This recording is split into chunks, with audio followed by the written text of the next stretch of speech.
And I'm a fourth-generation Unitarian Universalist and proud of it, but Fountain Street Church is bigger than that. But we'll talk about how to be bigger in other ways later. Because liberal religion is not just a brand.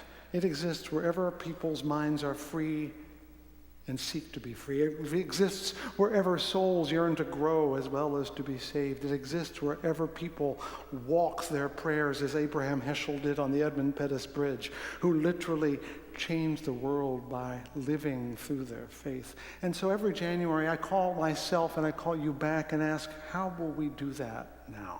It's good to do that in January because we get caught in the stuff of church, the ritual, the show, the budgets, the meetings, the controversies, when at heart we know if we end up the week a little bit more wise, a little bit more whole, a little bit more alive, that's enough. Here's hoping we can do that a little bit more, not only in our personal lives, but our collective lives. For example, when I talked about freeing the mind, I turned that desire to see with clarity on our own financial life, which is unsustainable, and asked us to imagine a world different, to value what is most important, not what is most countable. When I talked about growing the soul, I asked us to look at how we can grow the church, not as an institution, which it probably should do, but as a movement, as an organism, so that it could literally infect others with the hope that we share. This week I will take on that third mission of liberal religion, changing the world. And as expected, I'm going to turn it on ourselves. And as I did before, I'll start with a story. I'm going to pick up that story from Christopher Paul Curtis and his 6-year-old whose tooth is loose. He says, the tooth keeps getting looser and looser, and one day in the middle of pushing the tooth back and forth and squinching your eyes shut, you pull it clean out. It's the scariest thing you can think of because you lose control of your tongue at the same time, and no matter how hard you try to stop it, it won't leave the new hole in your mouth alone. It keeps digging around in that spot where the tooth used to be. You tell some adult about what's happening, but all they do is say it's normal. You can't be too sure, though, because it shakes you up a whole lot more than grown folks think it does when perfectly good parts of your body commence to loosening up and falling off. Unless you're as stupid as a lamppost, you've got to wonder what's coming off next. Your arm, your leg, your neck. Every morning you wake up, it seems a lot of your parts aren't stuck on as good as they used to be. That's what growing up is. You just get one thing nailed and you change into something else. I said as a parent, I know why we have more than one kid now. You finally master the infant thing and they turn into toddlers, and damn, now I've got to become a parent of a toddler. And then you got the toddler thing really, really down, and suddenly they turn into kids. And then by the time you got the parenting of kid things nailed, they're into teenagers. So you say, well, now that I'm good at this, let's have another one. The change just keeps happening. And like the little boy, Bud, realizes it's kind of scary. It really is. Change is always frightening. Whether it be individual in our own lives, our own bodies, or whether as a community, the fear of change is inevitable. Because we all get used to being a certain way, and even when we know it's going to change, the fear creeps in because we cannot be sure that something else won't fall off as well. We fear change for the very rational reason that every change is a potential loss. When we say we're changing the world, I want to point to this as a spiritual task. But I also want us to remind ourselves that when we say change the world, we don't mean the world beyond these walls, because the world is right here inside these walls. It's right here inside our bodies. So we can't talk of changing the world without changing ourselves too. And no wonder we're a little leery of the whole thing, because who knows, we might get some teeth knocked out in that work to change the world. Yes, this weekend is the official pause to recognize Dr. King. In addition to the federal holidays some will enjoy tomorrow, there have been monuments, statues, roads, schools named for this most notable black Christian martyr to the cause of racial justice. And I qualified that on purpose because you need to remember that there were others that aren't as notable but who died, like Medgar Evers.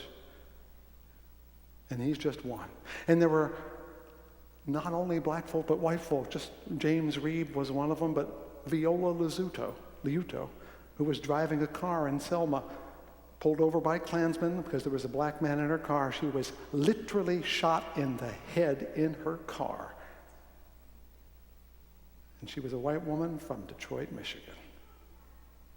And I say Christian because we forget that Malcolm X and his community were there and are still there. But it is, in fact, Dr. King who has become Lincoln-esque. Lincoln-esque in the sense that he contains the era. We hold the whole era in his name. Have you been to the Hotel Lorraine where he died? I have. I've only made one trip to Memphis. People go to Memphis usually to visit Graceland. I went to Memphis to go to the Hotel Lorraine and the National Civil Rights Museum. You might say that the national cultural divide meets in Memphis because people go there either to visit Elvis's grave or to see Martin Luther King's assassination place. I think that says a lot about us as a nation. The hotel, I said, is a part of a larger museum, and it contains a lot of material, including the bus in which Rosa Parks sat when she should have gotten up and moved. Maybe you saw a picture of our president sitting in that bus. What we forget is that Dr. King was swept up. He was carried up in the movement. When she refused to move, the community resolved to boycott the buses, and they needed a leader, and they looked around and said, that young one, that new kid, let's make him president. And that's how Dr. King, he was in his 20s when he was chosen to represent the Montgomery African American community. And you say, well, he must have been brilliant and wise beyond his years. No, I suspect they said, he has less to lose than the rest of us. He was new, he was young. He didn't know any better. Anyone remember Shakespeare when he said, some are born great, some are made great, and some have greatness thrust upon them? Well, I think all three attached to Dr. King. He literally had greatness thrust upon him. Well, you go through the museum and you watch the movement arise, because he wasn't at the beginning, he was almost at the very end. How many here know the name Ida Wells Barnett?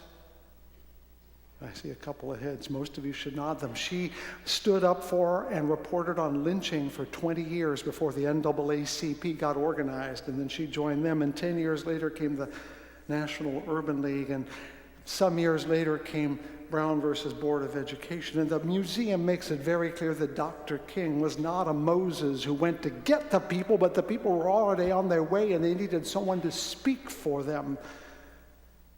He was raised up to leadership, and he derived his strength from the people he led. It's in the hotel where you can see the room where he slept the night before he died. And you can stand right outside the balcony, the very spot where he fell. It's a very ordinary place. We've all stayed in hotels just like it. Probably when you didn't have much money because it wasn't a fancy hotel. Remember, it was for black people. And it's at that moment the reality sinks in that this was just a man sent by a community to say, live up to your promise. That simple, that simple. And he did it beautifully. But unfortunately, we confound the message with the messenger and forget that the demand that he made was not his demand, but a demand of a people that had been asking for 300 years, a morally undeniable demand. And now to go back to the beginning of my sermon, that terrified the country. Why? Even the people who wanted to do it were terrified. Why? Because it was more than a loose tooth in the jaw of America. We were being asked to change into an entirely different nation. Yeats's famous poem was in everybody's chest in those days, and there are a few of us that remember it. We remember what it was like. It was scary. Things fell apart. The center did not hold. Anarchy was loosed upon the world. Riots, anger, unpredictability held sway, and we felt it in our chests as well. I want to talk about that for the next few minutes. The fear we all have when change comes upon us. Why do you think a groom has cold feet? Why do widows weep at funerals? My mother-in-law, who was devoted to her decorum and her propriety, sat in her living room the day her husband was buried and wept aloud and wailed, "My world has come to an end." Because she was right. Her world had come to an end. The next one had not been born. Anarchy was loosed within her heart, and each one of us have had that moment, whether it's a loss of a parent or a spouse or a job or some terrible thing has happened to us. We have felt the anarchy of the soul when our world was taken from us, when change pushed us off a cliff and we had no idea how far we would fall. You know, change only looks good in the movies when there's a script writer, stirring music, and lots of pretty people to go along with us. Most of the time we change unwillingly, unhappily. We change by falling and failing. We grow because staying the same hurts more.